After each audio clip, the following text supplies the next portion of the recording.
In today's video, I'm going to teach you how to get pay stubs from Lyft. If you drive with Lyft and need proof of income for budgeting, record keeping, or any official purpose, the good news is that you can usually find your earnings details right inside the Lyft Driver app. In this walkthrough, I'll show you exactly where to look and what information you can expect to see so you can save it for your records.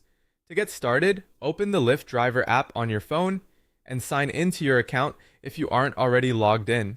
Make sure you're using the driver app, not the regular rider app, since the earnings information is tied specifically to your driver account. Once you're inside, give the app a moment to fully load so all of your account data appears correctly. Next, head to the earnings section. You can usually find this from the main menu in the app.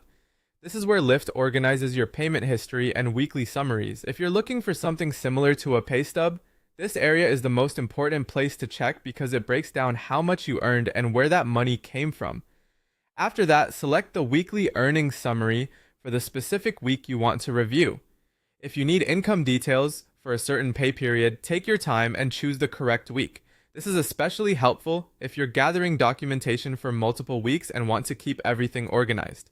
Once you open the weekly summary, review your earnings details carefully. You should be able to see total earnings along with a breakdown that may include ride earnings, bonuses, and incentives, tips, adjustments, and express pay transfers if those apply to your account. This gives you a clearer picture of how your weekly total was calculated, which can be useful if you need to verify your income or double-check a payout. Finally, download the earnings statement if that option is available in your app. If there isn't a download feature, you can save screenshots of the earnings summary for your records instead. If you do use screenshots, make sure the important information is clearly visible, including the week, totals, and breakdown details. It can also help to save your files in a dedicated folder so they're easier to find later. And that's how to get pay stubs from Lyft. As a quick tip, if you need documentation for several weeks, repeat the same process for each weekly summary and save everything in order. That way, you'll have a clean and complete earnings record whenever you need it.